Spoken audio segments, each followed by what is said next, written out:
Selamun aleyküm. Bismillahirrahmanirrahim. Salatu ve selamu ala Resulina Muhammedin seyyidil evvelin ve ahirin. Meded ya Resulullah, meded ya Sadat ve Sallallahu meded ya Meşahir Destur. Ve ona inşallah fazla sen şu Muhammed'den ben meded. Tarikatuna as-sahba vel hayr fil cemiyye. Bismillahirrahmanirrahim. İnnemel müminun ehvetu fe aslih beyne ehvaikum. Sadakallahu azim. Allah Azze ve Celle'nin emri Müslümanlar, müminler kardeştir diyor. Kardeşler arasında bir fitne çıkarsa onları birbirlerine barıştırın diyor. Bu büyük bir fazilettir, bir rahmettir. Allah Azze ve Celle'nin tarafından onu yaparsanız rahmetim üzerinize olur. Leallekum turhamun diyor. Sadakallahu azim. Bu çünkü müminler arasında daima şeytan aralara girer. Aralarını bozmak için. Bozunca da insanın şeytanın kontrolüne girmiş olur. Gıybet de eder, kötülük de yapar, hani yasak olan şeyleri, Allah'ın yasak ettiği şeyleri yapar. Müminin Peygamber sallallahu aleyhi ve sellem dediği gibi her şeyi ona yapılacak bir şey haramdır diyor. Kanı, malı, canı, ırzı onu Allah Azze ve Celle haram kılmış.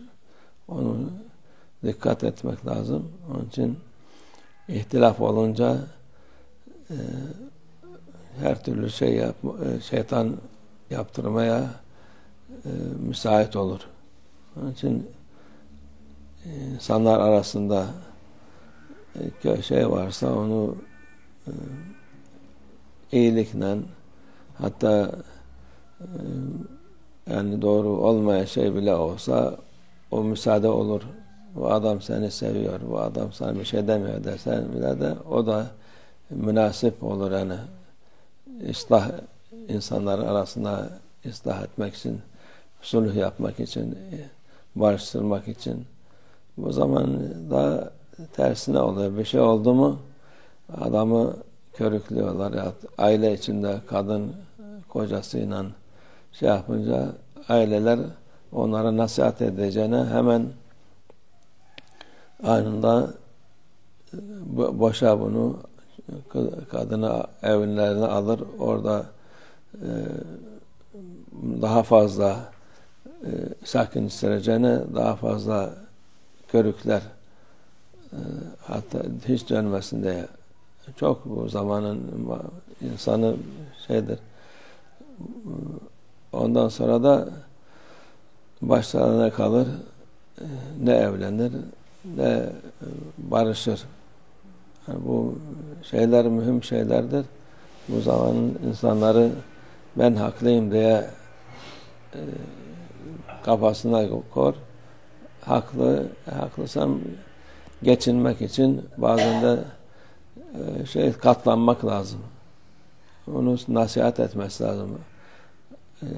Ailesi yahut insanlar arasında şey olursa, fitne olursa onları da sakinleştirmek için her türlü şeyi denemek lazım. Allah'ın sevdiği şeydir. Müslümanlar